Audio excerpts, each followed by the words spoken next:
ህልውናቸውን ሀገራትን በማወክና የሴራ መረብን በመወጠር አድርገው ለዘመናት የዘለቁ ሀገራት ከዚህ እኩይ ተግባር መውጣት ሲሳናቸው ይስተዋላሉ። ከነዚህ ሀገራት አንደኛው የሆነችው ግብጽ ደግሞ ከራስ አልፎ ሌሎችንም በዚህ መንገድ መምራት ላይ የካበተ የመሰሪነት ልምድ አላት።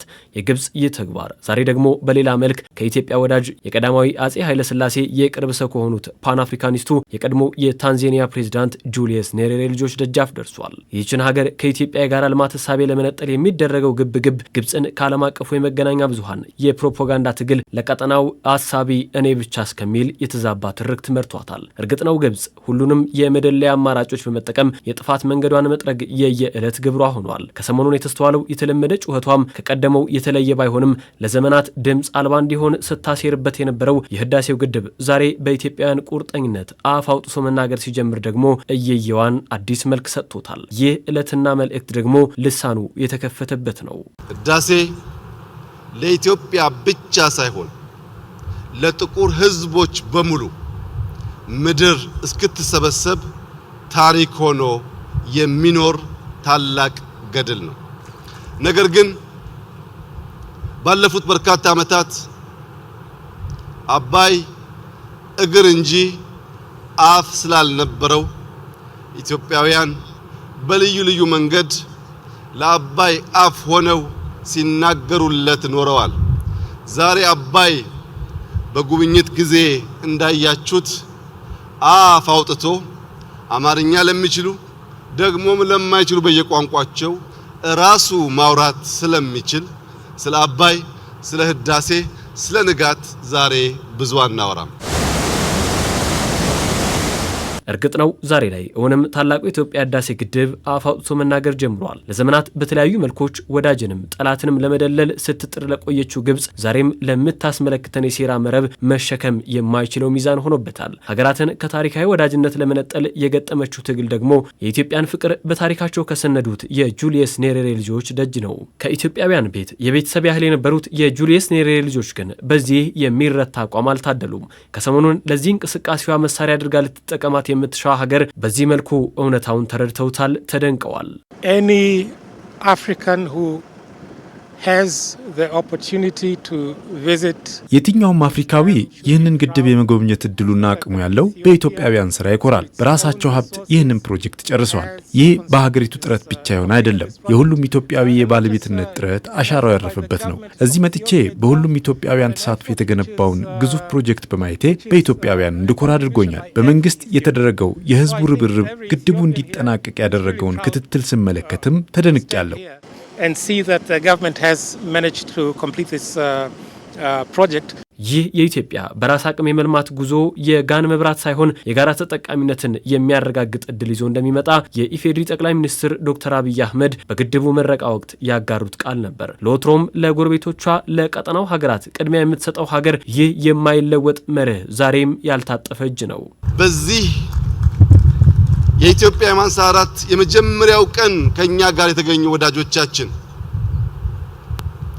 በእናንተ ዘመን ብቻ ሳይሆን በልጆቻችን ዘመን ሁሉ የኢትዮጵያ ወዳጅነት ብቻ ሳይሆን ኢትዮጵያ ከሀብቷ፣ ከብልጽግናዋ፣ ከተስፋዋ፣ ከእውቀቷ፣ ከልምዷ የምታቋድሳችሁ እንደምትሆን ካለምንም ጥርጥር ላረጋግጥላችሁ እወዳለሁ። ዛሬ ሁሉንም ተግባሯ የድለላ መሶብ አድርጋ የምትጠቀመው ግብጽ የቀደመው የኢትዮጵያ ደራሽ ብርሃን ግን ቀድሞ ቤታቸውን ካንኳኳላቸው ሀገራት መካከል ታንዛኒያ አንዷ ነች። ለዚህ ደግሞ የቀድሞ የሀገሪቱ መሪ ፓን አፍሪካኒስት ጁሊየስ ኔሬሬ ልጅ ምስክር ናቸው። I think many Africans should also be proud of this project. ይህ ፕሮጀክት ሁሉም አፍሪካዊ የሚኮራበት ስራ ነው። ለምሳሌ ሀገሬ ታንዛኒያም ከዚህ ፕሮጀክት ኃይል ታገኛለች። ስለዚህ ይህ ፕሮጀክት የኢትዮጵያ ብቻ ሳይሆን ቀጠናዊ ፕሮጀክት ነው ማለት ነው። እናም የፓን አፍሪካኒዝም ንቅናቄ መርህ የሆነውን አፍሪካውያን መንግስታትና ህዝቦቻቸውን በጥምረት የተለያዩ የልማት ፕሮጀክቶች ላይ እንዴት በጋራ መስራት እንደሚችሉ ማሳያ የሚሆን ነው። And through its people has to work together jointly to achieve various development projects. በየገደሉ ገድልን የመቀዳጀት ልምድን ለዘመናት ያካበተው የኢትዮጵያ ህዝብ ዛሬም የማይነጥፍ ጀግንነቱ በክንዱም በአይምሮም ነው። የኢትዮጵያ ህዝብ ገደሉን ተሻግረናል። ገድል በህዳሴ አትመናል። እኛ የትናንትናውን ታሪክ በመናገር ስለ አባይ በመናገር ስለ ህዳሴ በመናገር ስለ ንጋት በመናገር ጊዜ አናባክንም። ይሄኛው ፋይል ተዘግቷል።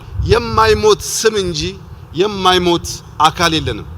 አካላችን ሞቶ የማይሞት ስም ለማስቀረት የማይሞት አሻራ ለማኖር የምንተጋ ህዝቦች ስለሆን ከኛ ጋር መጋጨት ሳይሆን መስማማት ብቻ ነው የሚያዋጣው።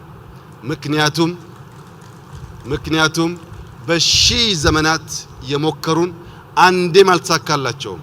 በሺህ ዘመን ያላሳካነውን ደግሞ እንደምታዩት አቁመነዋል። ይህንን የተረዱና የትላንቱን የዛሬውንም ማንነት ጠንቅቀው የሚያውቁ ምስክር ናቸው። ኑ እድሉ ሳያመልጣችሁ ከቻላችሁ ከዚህ ሀገር ተማሩ፣ ቢያቅታችሁ በመረዳት ኑሩ መልእክታቸው ነው።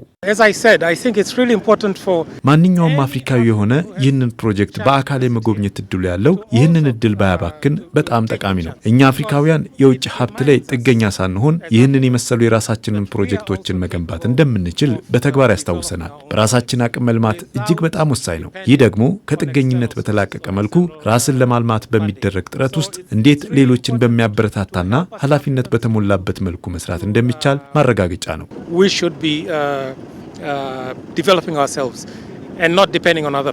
በታላቁ የኢትዮጵያ ህዳሴ ግድብ ቀጣይነቱን ያሳየው የኢትዮጵያን ድል አድራጊነት ዛሬም በሁለንተና የልማት መስክ ወደ ብልጽግና የሚወስደውን የሚበጀውን መንገድ መርጧል። ይህ ደግሞ ዓለም የሚመሰክረው ይቻላልን በተግባር የገለጠ ተአምር ሆኖ በቤርባዶሷ ጠቅላይ ሚኒስትር ሚያ ሞትሊ እንዲህ ተቋጭቷል።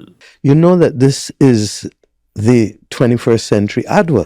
ታውቃለህ ይሄ የ21ኛው ክፍለ ዘመን አድዋ ነው። አድዋን ለማያውቁት ኢትዮጵያውያን ጣሊያንን በ1896 ያሸነፉበት ድል ነው። ህዳሴ የተባለው የምህንድስና ውጤት ደግሞ በአፍሪካ ትልቁ ግድብ ነው። 2 ኪሎ ሜትር ስፋት ያለው ከፍታው 550 ሜትር የሚሆን ይህንን ለማመን ማየት ይኖርብሃል። እኔ ውሃ በፍጥነት ሲጓዝ አይቻል አውቅም ነበር። ኤሌክትሪክ ለማመንጨት የሚሆናቸውን ውሃ መያዝ ከቻሉም በኋላ እንኳን የሚመጣውን ኃይል የሚደንቅና አይቼ የማላውቀው ነው። እናም ዓለም አይቻልም እያላቸው እነሱ ግን አድርገው አሳዩ። 14 ዓመት ፈጀባቸው፣ ግን አደረጉት። It took them 14 years, but they did it.